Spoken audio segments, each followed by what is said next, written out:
So in last lecture we were discussing about type 1 diabetes mellitus. Type 1 diabetes mellitus में हमने क्या क्या पढ़ा था.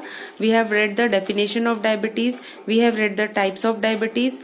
Okay, types of diabetes में there are 3 types of diabetes: type 1, type 2 and gestational diabetes. उसके बाद हम लोग क्या पढ़ रहे थे? What is negative feedback mechanism? Then we were studying about the etiology and pathogenesis of type 1 diabetes. Okay, तो उसमें से हमने already we have read about the first factor, that is the genetic factor. Genetic factor में I have told you 2 points. पहला point मैंने आपको क्या बताया था? About the case of a twin. Okay, अगर 2 twins है तो. Second case में मैंने आपको क्या बताया था? If a person has diabetes in family history, okay, then the person contains certain diabetic susceptible genes on the HLB region of chromosome. I think that was clear. तो ये 2 points आपको किस में लिखने हैं? You have to write in this first one. Second है आपका environmental factors. इसमें मैं आपको ये बता रही थी कि there are certain viral infection like mumps, measles, जिसमें it may result in the type 1 diabetes. And second, I was telling you that sometimes diabetes is introduced experimentally by using certain chemicals. Chemicals के नाम मैंने आपको कौन से बताए थे? I have told you the names as alloxan and streptozotocin. Now the third region or third cause of type 1 diabetes is the autoimmune diseases. Okay, now in autoimmune diseases, see basically अगर देखा जाए तो type 1 diabetes क्यों होता है?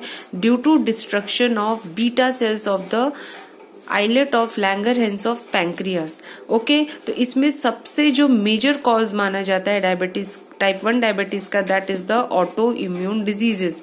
Okay, now autoimmune diseases जो होते हैं they can be of different types. Okay, sometimes what happens, in patient body there is presence of islet cell antibody. Okay, presence of islet cell antibody against insulin or GAD. What is GAD? Glutamic acid decarboxylase. I am repeating, presence of islet cell antibody against insulin. यानी already patient के अंदर कौन से antibody present होते हैं? Islet cell antibody किसके against present होते हैं? इंसुलिन के अगेंस्ट प्रेजेंट होते हैं. Okay, so in this case what will happen, insulin will be acting as a antigen and antibody is already present in your body. Okay, so either these antibodies will destroy the insulin और it will act against और it will destroy the glutamic acid decarboxylase. What is glutamic acid decarboxylase? These are the antibodies which belong to a group of diabetes associated antibodies which instruct the immune system to destroy insulin. Okay, producing pancreatic cells. So what is GAD? GAD is actually what I just told you. It is the glutamic acid decarboxylase. And what is glutamic acid decarboxylase? It is a type of antibody. Okay, जो क्या करता है? Which directs the immune system to destroy the insulin producing sales. Okay, तो हमारे body में if a person is going or is susceptible to suffer from type 1 diabetes, then already उसके body में antibodies formed हो चुकी होती हैं. कौन सी एंटीबॉडीज फॉर्म हो चुकी होती है? One of the example I told you is the GAD, that is the glutamic acid decarboxylase. ये क्या करता है? ग्लूटामिक एसिड डीकार्बोक्सिलेज हमारे इम्यून सिस्टम को डायरेक्ट करता है कि you produce antibody against the beta cell of the pancreas. Okay, and second thing क्या है? Islet cell antibody is also present जो कि इंसुलिन के अगेंस्ट काम करता है.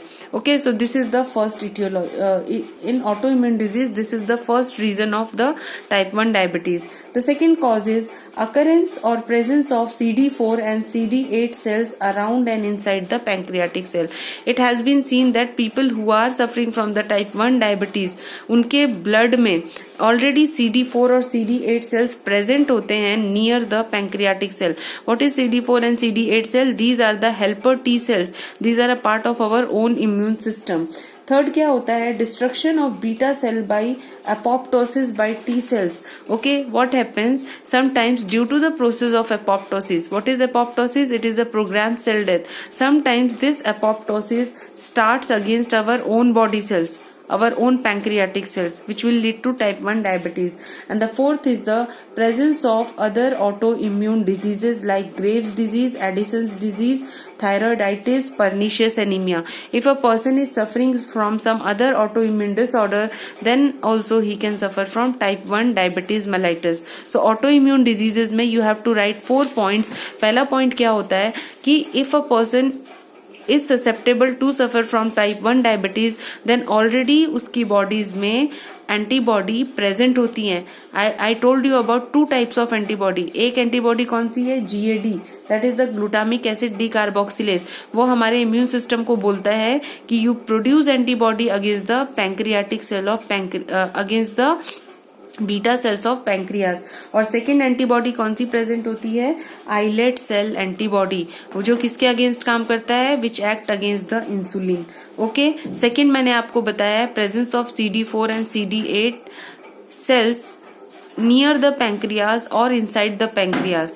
Okay, and third I told you destruction of the beta cell of islet of Langerhans by the process of apoptosis. And fourth I told you that if the person is already suffering from some other autoimmune disorder. So etiology and pathogenesis में you have to write all these 3 factors. Okay, इसमें आपका aetiology भी include हो जाएगा और pathogenesis भी include हो जाएगा. Now I am going to tell you about the pathogenesis of type 1 diabetes in short. Okay, अभी तक जो हम पढ़ रहे थे that was the pathogenesis and the aetiology. Now see here, there is a chart here. In centre you can see what is written. Here it is written type 1 diabetes. Type 1 diabetes क्यों होता है?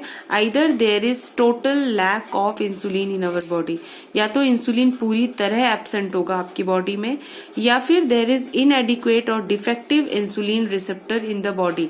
Insulin present है body में but आपका जो receptor है वो defective है. Okay, are you getting? See, always remember type 1 diabetes क्यों होता है? Because of deficiency of insulin. अभी डेफिशिएंसी ऑफ इंसुलिन क्यों होगा? या तो प्रोडक्शन ही कम हो रहा है इंसुलिन का, या फिर इंसुलिन का प्रोडक्शन हो रहा है but that insulin is defective, it is not able to bind with the receptor. Are you getting? So ये जो पॉइंट है, इनएडिक्वेट और defective insulin receptor in the body. अगर आपका इंसुलिन रिसेप्टर डिफेक्टिव होगा, मैंने आपको स्टार्टिंग में एक डायग्राम बताया था कि कैसे हमारे सेल्स ग्लूकोज को यूटिलाइज करते हैं with the help of insulin.